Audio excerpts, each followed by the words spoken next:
shortly.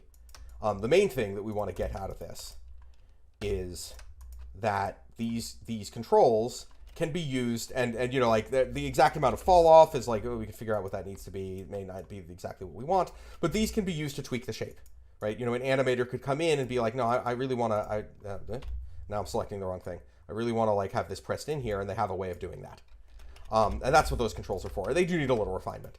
Now, of course, the problem we're going to get here, so unlike multiple skin clusters, like Maya doesn't like you to stack skin clusters on skin clusters, like conventional Maya ones. There's no real actual reason for that specifically. It's mainly because they thought people were going to be confused because they would be getting double transformation, which of course is exactly what's going to happen.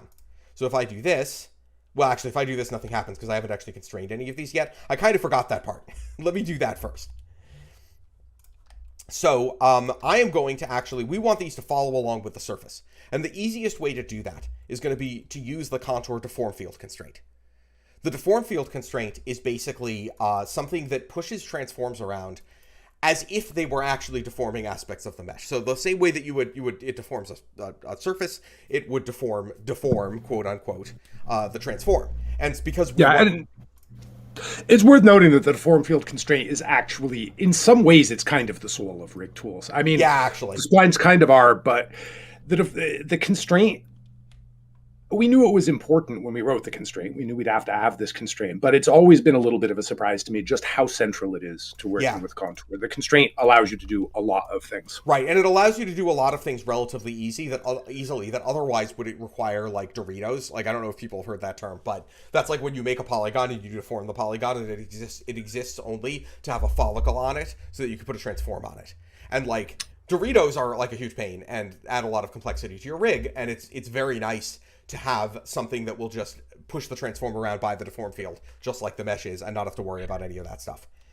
Right. So we have a couple of constraints, but the deform field constraint is the really important one. And what it does is it deforms a transform kind of as if it were a vertex in a mesh, but it also gives it a reasonable frame. And what that kind of means is that, for instance, if you were to bind a button, you were to take a button and deform field constrain it. If that button started off sort of tangent to the surface that you were deforming, it would remain so as you moved the spline around. So it would stay on the surface, but it would also get a frame that kept like a normal pointing out of the surface. And the deform field constraint comes up everywhere.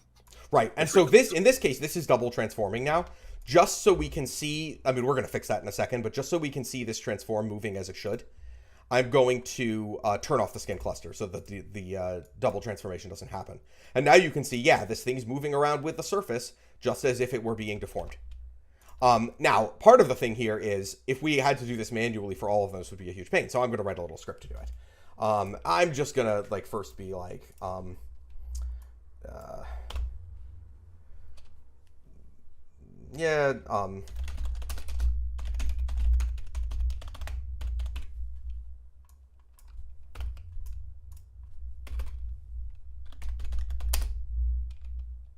think it's contour lib dot pre-deprecated API. I'm actually not sure about that. That might actually be wrong. Yeah, it is wrong. I think it might be that actually. Yeah, that's what it was. Oh, right. Also, I don't really want to type that each time. There we go.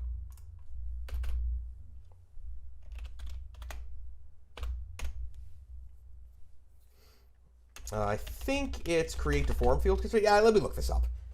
I don't necessarily remember completely off the top of my head. Yeah, take a look at the docs. We have pretty good docs for the API. So I won't weigh in. I'll let you take a look.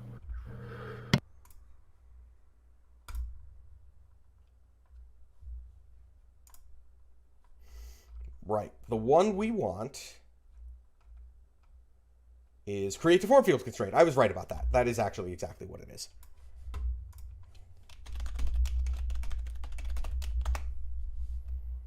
And we're going to give it the socket, which we previously just stored in a variable.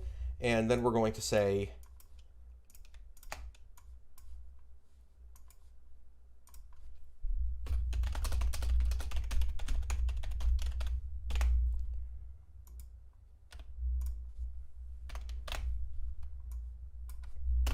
So pretty simple use of the API, but pretty helpful actually. And so here now we've got them all sort of moving around with the surface.